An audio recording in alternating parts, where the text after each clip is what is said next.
Mr. Norrell. He hardly ever spoke of magic, and when he did, it was like a history lesson, and no one could bear to listen to him. Hello, and welcome back to the Bayan Book Show. I'm Homa Lezgee.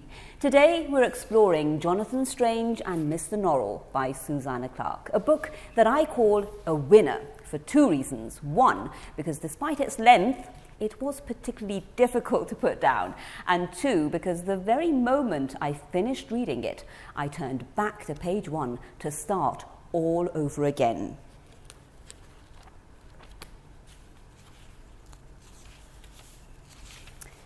Some years ago, there was in the city of York a society of magicians. They met upon the third Wednesday of every month and read each other long, dull papers upon the history of English magic. They were gentlemen magicians, which is to say they had never harmed anyone by magic, nor ever done anyone the slightest good. In fact, to want the truth, not one of these magicians had ever cast the smallest spell, nor by magic caused one leaf to tremble upon a tree, made one mote of dust alter its course, or changed a single hair upon anyone's head. With this one minor reservation, they enjoyed a reputation as some of the wisest and most magical gentlemen in Yorkshire. And most magical gentlemen in Yorkshire. Here we're witnessing an alternative history of England, where it is common knowledge that magic exists, though for at least 300 years it has not been practiced. Enter Mr. Norrell, a practical magician who insists, however, that magic is too dangerous to practice freely. Mr. Norrell is a bookish, introspective character who can't bear to be away from his library for too long. When he takes his obligatory walks, he's thinking, Clarke says, of a book waiting for him upon the library table. His eyes fancy they still follow its line of style. His head runs upon its argument. His fingers itch to take it up again.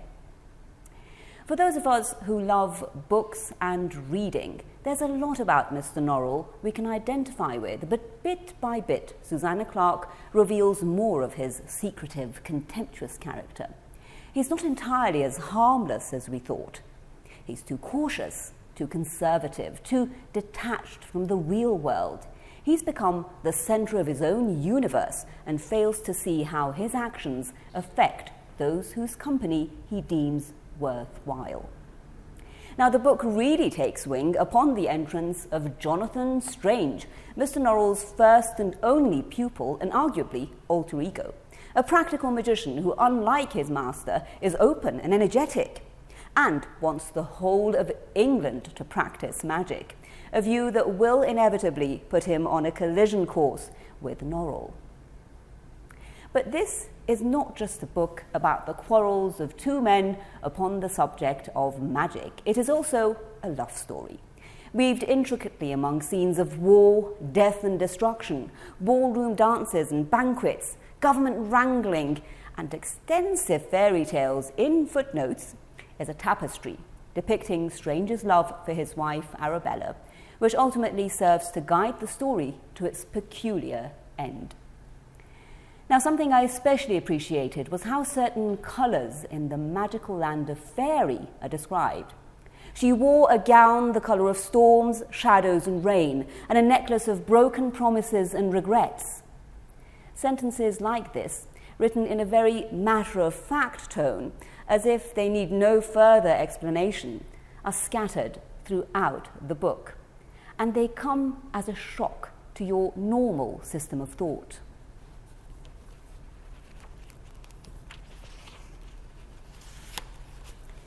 The box was small and oblong, and apparently made of silver and porcelain. It was a beautiful shade of blue, but then again, not exactly blue. It was more like lilac, but then again, not exactly lilac either, since it had a tinge of grey in it. To be more precise, it was the colour of heartache. But fortunately, neither Miss Greysteel nor Aunt Greysteel had ever been much troubled by heartache, and so they did not recognise it. In one of the more eerie scenes of the book, a wolf pleads for its life, with a central character, a fairy known as the gentleman with thistledown hair. Describing the language the wolf uses, Clarke writes, "It sounded like the chatter of water over stones, and the sighing of wind amongst bare branches,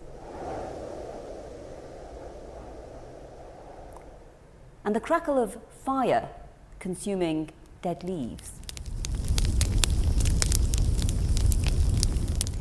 Sounds you can hear in your head, forming words, communicating."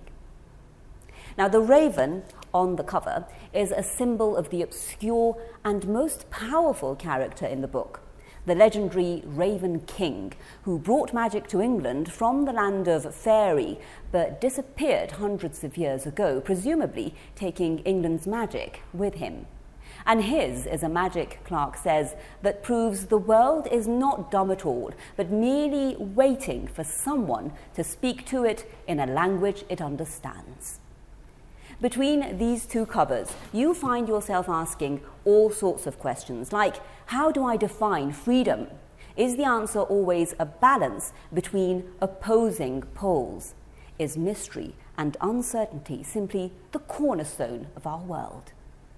Now, I really can't close without mentioning Childermas, Mr. Norrell's assistant, a magician in his own right.